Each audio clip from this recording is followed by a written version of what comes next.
For some time now, we've tried to figure out some way that we could be in better touch with you. And it's nice to be able to sit down and chat a little bit about some of the things going on. It's going to be rather informal and a little bit disorganized. So we'll try to keep it on that kind of an easygoing, informal basis. And we hope that it will be useful in maintaining the kind of communication that you'd like to have. Hi, I'm Doug DeVos. And I'm Steve Van Andel. And we want to welcome you to Open Meeting.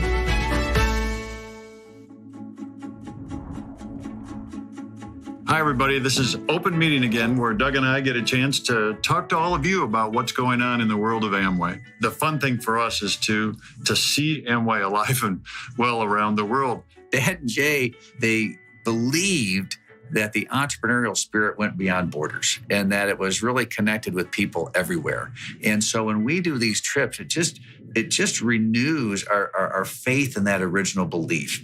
There was a time when we were primarily just the U.S. business, and sometimes you wondered, was it ever going to translate beyond the U.S. borders?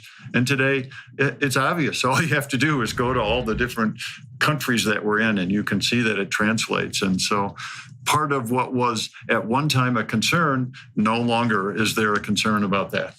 Certainly the entrepreneurial spirit is alive and well around the world. While there's all those similarities, there's very unique cultural differences that we need to be sensitive about as we think about how we apply the Amway business, how we support the ABOs around the world. So we've had some experiences here recently of a couple trips. Yeah, in fact, we recently were in Shanghai, where we had a chance to visit with a lot of different entrepreneurs, a lot of different Amway business owners.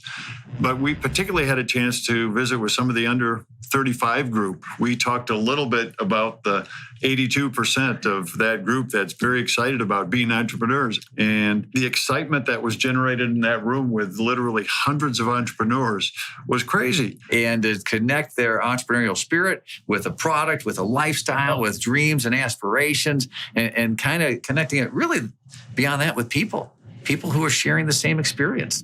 And so it was similar in Russia recently. We were with a group, again, a young group who's looking to the future and to think of markets around the world and how they're transitioning and how they're looking to build forward, whether it's Russia or in India with a group there. We had some time with that group of folks to say, okay, what do I need to do to go diamond? What foundation do I need to build? What do I need to do today? And all those things come into play when we're in different markets.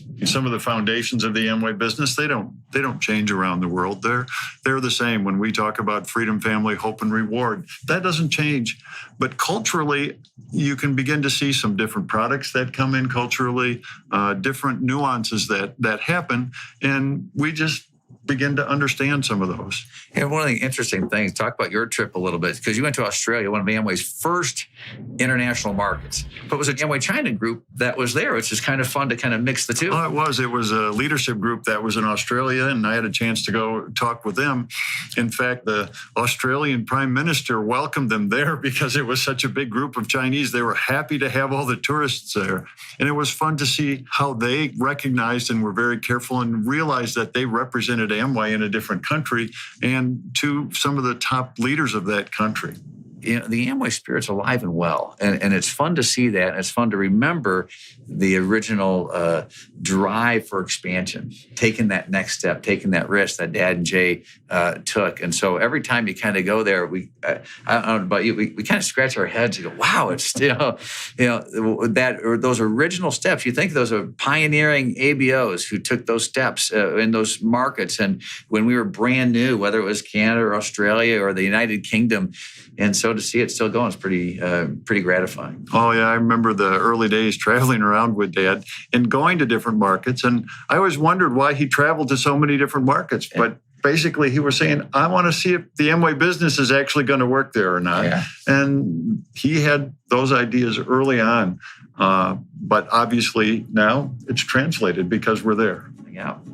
So checking in around the world is a fun thing for us to do. And so we're going to keep talking about the good things that are happening around the world and sharing them with you as well.